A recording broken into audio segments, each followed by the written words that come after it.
Assalamualaikum warahmatullahi wabarakatuh. Selamat datang di channel Eksplorasi Sejarah. Kali ini kita akan melanjutkan pembahasan tentang dinasti-dinasti penguasa Mesir kuno. Kali ini memasuki masa dinasti ke-6. Dinasti ke-6 adalah dinasti yang menjadi penutup bagi era kerajaan lama. Salah satu dari 3 era yang dibagi sejarawan untuk memisahkan sejarah peradaban Mesir kuno. Era yang termasuk era pradinasti, kerajaan lama, kerajaan pertengahan, dan kerajaan baru. Dinasti ke-6 akan menjadi dinasti penutup dari era kerajaan lama karena setelah mereka, Mesir kuno akan memasuki periode kegelapan pertama, di mana hampir tidak ada satupun catatan sejarah atau peristiwa yang muncul dari periode ini karena kerajaan Mesir kuno menjadi terpecah belah di dalam perang saudara. Hal ini terjadi karena semakin banyaknya gubernur-gubernur atau penguasa lokal yang sudah tidak menghiraukan kekuatan dari Firaun dan mengurusi daerah mereka sendiri-sendiri, sehingga menjadikan cikal bakal dari periode kegelapan itu. Tapi sebelum itu, ayo kita bahas Firaun-Firaun dari dinasti ke-6 ini satu persatu. Seperti yang dijelaskan pada dinasti ke-5, Firaun terakhir dari dinasti ke-5, Firaun Unas, tidak memiliki anak laki-laki yang menjadi pewaris tahtanya. Ia hanya memiliki anak perempuan saja. Salah satu dari anak itu bernama Iput. Nah, Iput ini menikahi seorang pria bangsawan bernama Teti. Jadi, sebelum wafat, Firaun Unas memberikan tahtanya kepada menantunya. Dengan demikian, dinasti ke-6 pun berdiri dengan Firaun Teti sebagai Firaun pertamanya. Menurut Turin King List, Firaun Teti berkuasa selama 12 tahun, tapi menurut sejarawan Mesir kuno Manetho, Teti berkuasa selama 30 tahun. Masa pemerintahan Teti difokuskan pada pengembalian kekuasaan pemerintahan pusat di tangan Firaun. Kekuatan yang secara perlahan-lahan mulai mengurang karena semakin banyaknya bangsawan-bangsawan dan penguasa lokal kaya raya yang menghiraukan perintah Firaun. Mereka masih menunjukkan upaya untuk melakukan perintahnya, tapi secara diam-diam mereka melakukannya secara perlahan atau tidak sama sekali. Salah satu bangsawan yang kuat ini adalah Mereruka, wazirnya sang Firaun. Mereruka juga merupakan wazir dari Firaun sebelumnya, Firaun Unas. Seharusnya ketika Mesir memiliki Firaun baru, mereka biasanya menunjuk wazir yang baru juga. Tapi Mereruka mempertahankan posisinya menuju Firaun selanjutnya, menandakan prestisnya dan kekuatannya. Firaun Teti juga menikahkan salah satu putrinya bernama Wetekhetor kepada wazir Mereruka, menjadikannya anak mantu dari Firaun, sama seperti status Teti sebelumnya. Wazir Mereruka juga memiliki mastaba atau kuburan yang megah. Pada waktu itu hanya Firaun-Firaun saja yang memiliki hak untuk membangun kuburan-kuburan megah seperti piramida. Tapi seiring berjalannya kekuasaan Firaun Teti dan penerusnya, bangsawan-bangsawan kuat di kerajaan akan membangun kuburan mereka yang megah, menyaingi kemegahan makam sang Firaun itu sendiri.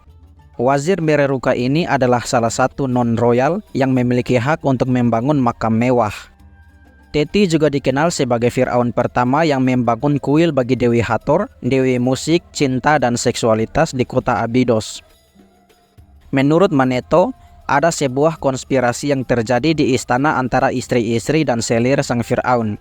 Dan karena itulah, Firaun Teti nantinya akan dibunuh oleh pengawal pribadinya sendiri, entah atas perintah dari siapa. Sebelum meninggal, Firaun Teti membangun sebuah piramida kecil di kota Saqqara yang akan menjadi tempat peristirahatan terakhirnya. Firaun Teti berkuasa kira-kira dari tahun 2345 sampai 2333 sebelum Masehi, yaitu sekitar 12 tahun.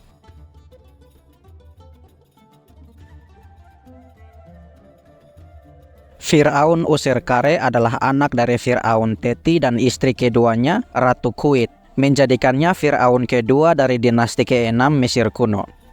Firaun Userkare hanya berkuasa antara 1 atau 5 tahun, masa pemerintahan yang cenderung singkat. Karena itulah tidak banyak dokumen ataupun catatan sejarah tentang masa pemerintahan Firaun satu ini. Ada satu teori yang menyebutkan kalau alasan kenapa tidak banyaknya bukti sejarah akan Firaun Userkare dan bahkan namanya saja tidak ditulis di dalam Turin King List, yaitu prasasti yang menuliskan seluruh Fir'aun Mesir, karena Fir'aun Userkare adalah seorang usurper atau perebut tahta. Teori ini sejalan dengan cerita sejarawan Manetho yang mengatakan kalau Fir'aun Teti dibunuh oleh pengawalnya sendiri karena konflik antara istri dan selirnya. Teori ini menjelaskan kalau Userkare lah yang memerintah pengawal itu untuk membunuh ayahnya sendiri. Ibunya Userkare, Ratu Kuit, adalah istri kedua dari sang Fir'aun, sedangkan istri pertamanya, Ratu Iput, telah memiliki anak laki-laki bernama Pepi. Karena itu, Userkare tidak memiliki peluang dalam menjadi ahli waris kerajaan. Karena itulah Userkare berkonspirasi dengan ibunya untuk membunuh sang ayah dan merebut tahtanya dari tangan saudaranya. Dengan demikian, ketika Pepi naik tahta menjadi Fir'aun, ia berusaha untuk menghapus jejak keberadaan saudaranya, Fir'aun Userkare, dari sejarah, karena tindakannya Userkare dalam merebut tahta itu. Sampai saat ini, makam sang Fir'aun Userkare tidak pernah ditemukan, memperkuat teori sebelumnya kalau Fir'aun Pepi, saudaranya Userkare, telah berhasil dalam penghapusan jejak sejarah Userkare dari dunia ini. Fir'aun Userkare berkuasa kira-kira dari tahun 2333 sampai 2331 sebelum Masehi, yaitu sekitar 2 tahun.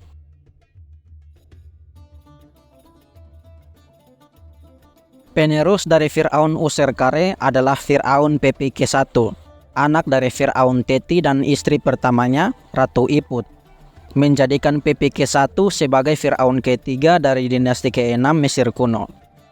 Fir'aun Pepi ke-1 berkuasa selama lebih dari 44 tahun, salah satu periode pemerintahan terlama di dalam sejarah kerajaan Mesir kuno. Karena itu disetujui sejarawan Egiptologi kalau Fir'aun Pepi ke-1 naik tahta di usia yang masih sangat muda. Masa pemerintahan Fir'aun Pepi ke-1 pada dasarnya melanjutkan undang-undang dan kebijakan ayahnya, Fir'aun Teti, yaitu memperkuat posisi dan kekuatan pemerintahan pusat dan kekuatan Fir'aun serta keluarga kerajaan yang semakin menurun. Meski begitu, bangsawan-bangsawan dari berbagai daerah di kerajaan semakin memiliki pengaruh besar di dalam pemerintahan pusat di kota Memphis. Salah satu bangsawan besar kali ini yang kuat bernama Kui. Kui memiliki 2 anak perempuan kembar bernama Ankesen Pepi pertama dan Akensen Pepi kedua. Saudari ini akan dijodohkan oleh Kui kepada Fir'aun Pepi ke-1. Sang Fir'aun, karena berusaha memiliki sekutu dalam upayanya untuk memperkuat kekuatannya, setuju dan menikahi kedua saudari ini, tanpa sadar kalau dengan menikahi mereka, ia secara tidak langsung semakin memperkuat kekuatan dan menaiki derajat bangsawan Kui. Kedua saudari ratu ini akan melahirkan kedua penerus dari Fir'aun Pepi ke-1, yaitu Fir'aun Pepi kedua dari Ratu Ankesen Pepi pertama dan Fir'aun Merenre dari Ratu Ankesen Pepi kedua. Selain dari mencari sekutu, Fir'aun Pepi juga merubah sistem administrasi kerajaan di mana para gubernur atau nomark yang kini telah menjadi posisi turun-temurun berusaha dibalikan oleh Pepi untuk menjadi posisi yang hanya diberikan secara langsung oleh sang Fir'aun itu sendiri. Dengan begitu, sang Fir'aunlah yang akan memegang kendali proses pemerintahan di daerah provinsi, bukannya bangsawan turun-temurun lokal.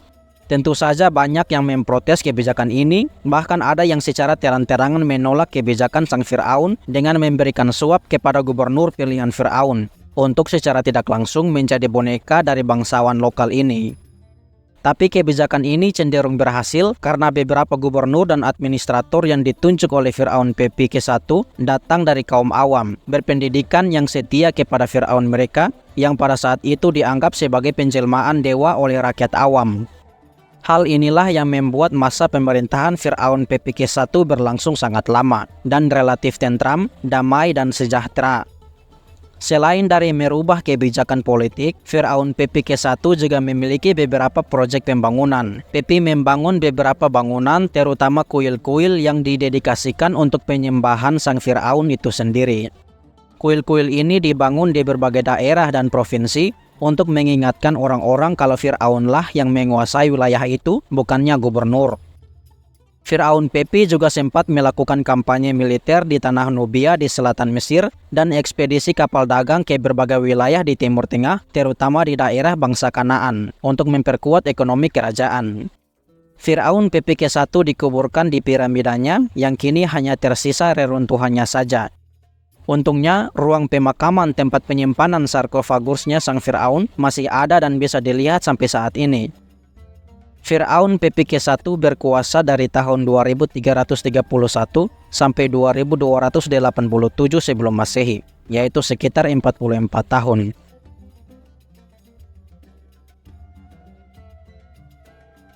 Firaun Merenre adalah anak dari Firaun Pepi dan istrinya, salah satu dari dua saudari, Ankesen Pepi kedua, menjadi Firaun Merenre ke-1, Firaun ke-4 dari dinasti ke-6 Mesir kuno.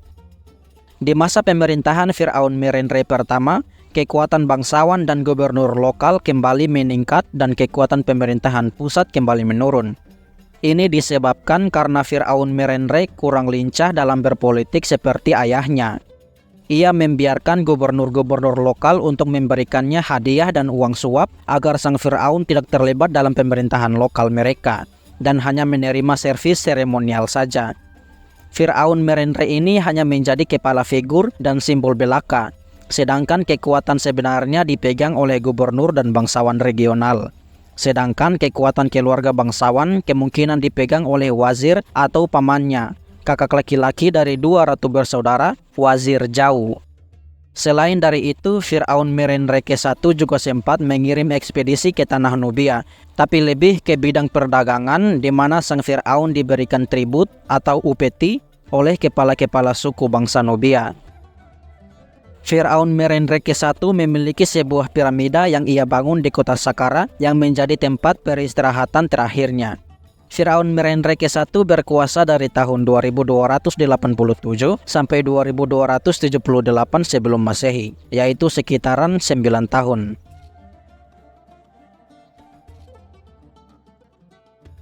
Penerus dari Firaun Merenre ke-1 adalah Firaun Pepi ke-2.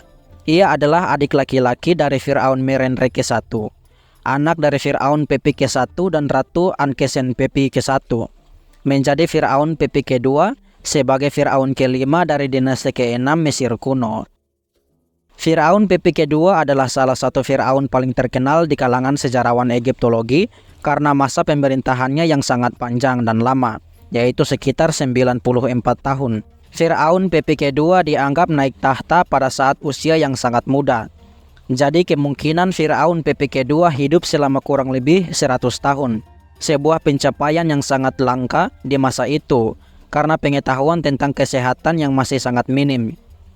Karena masih sangat muda saat naik tahta, masa awal pemerintahannya dijalankan oleh seorang wali raja. Kemungkinan oleh ibunya, Ratu Ankesen Pepi pertama, atau pamannya, Wazir Jau. Di masa pemerintahannya ini, banyak nomark atau gubernur telah menjadi semi-independen dari pemerintah pusat. Banyak gubernur yang membangun mastaba atau makam-makam agung nan mewah, menandingi makam-makam Firaun sebelum mereka. Para gubernur ini juga menggunakan posisi mereka untuk semakin memperkaya diri mereka sendiri dan menyuap berbagai birokrat lokal. Pada dasarnya membeli kesetiaan mereka dari sang Firaun kepada mereka sendiri. Meski Firaun Pepi ke-2 berusaha dengan sekuat tenaga untuk mengembalikan kekuatan Firaun, tapi hal ini menjadi sia-sia saja, karena berbagai bangsawan dan gubernur ini sering beralasan dan menolak perintahnya. Pepi ke-2 juga tidak bisa mengirim pasukannya karena masalah ekonomi, sehingga tentaranya juga tidak memiliki senjata yang memadai.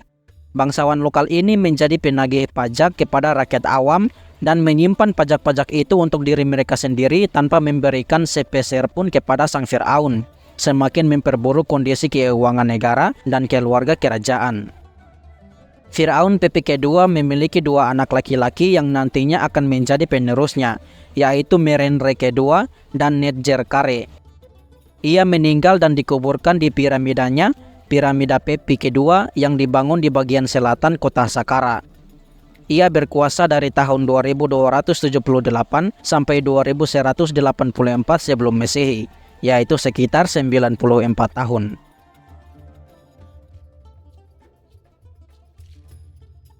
Firaun Merenre ke-2 adalah anak pertama dari Firaun Pepi ke-2 menjadi Firaun ke-6 dari dinasti ke-6 Mesir kuno.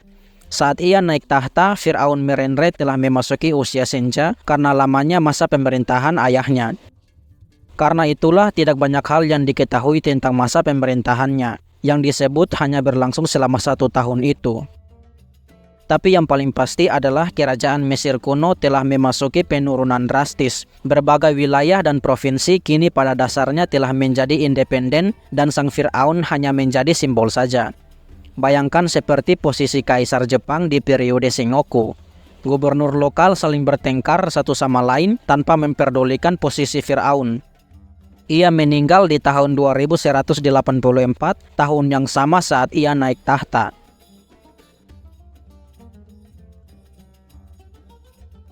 Fir'aun Netjerkare adalah Fir'aun ke-7 serta Fir'aun terakhir dari dinasti ke-6 Mesir kuno.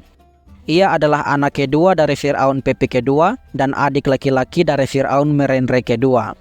Fir'aun Netjerkare hanya berkuasa selama 3 tahun, dan selama 3 tahun itu ia melihat kerajaan Mesir kuno yang telah berdiri selama ratusan tahun itu terjerumus ke dalam kekacauan dan peperangan dengan bangsawan dan nomark atau gubernur lokal saling berperang dan merebut wilayah satu sama lain. Dan ketika Fir'aun Netjerkare meninggal, maka bangsawan dan gubernur regional itu saling memperebutkan posisi Fir'aun. Maka terpecahlah kerajaan Mesir kuno menjadi beberapa daerah yang dipimpin oleh warlord atau kepala perang, yang semuanya mengaku sebagai penerus dari Fir'aun Netjerkare, sekaligus mendirikan dinasti mereka sendiri. Fir'aun Netjerkare menjadi Fir'aun dari tahun 2184 sampai 2181 sebelum Masehi. Setelah meninggalnya, dinasti ke-6 juga berakhir setelah berkuasa di tanah Mesir selama 164 tahun. Jatuhnya dinasti ke-6 juga menandakan berakhirnya era kerajaan lama yang bermulai dari naiknya dinasti ke-3 sampai jatuhnya dinasti ke-6, yaitu dari tahun 2686 sampai 2181 sebelum Masehi atau sekitar 505 tahun. Era selanjutnya dari sejarah Mesir kuno setelah era kerajaan lama adalah era atau periode menengah pertama yang merangkup dinasti ke-7 sampai dinasti ke-11 Mesir kuno. Dinasti-dinasti yang akan terus saya bahas di video selanjutnya. Dengan begitu berakhirlah pembahasan kita tentang dinasti ke-6 Mesir kuno ini. Terima kasih telah menonton dan sampai jumpa di video selanjutnya. Jangan lupa untuk like, komen, dan subscribe. Assalamualaikum warahmatullahi wabarakatuh.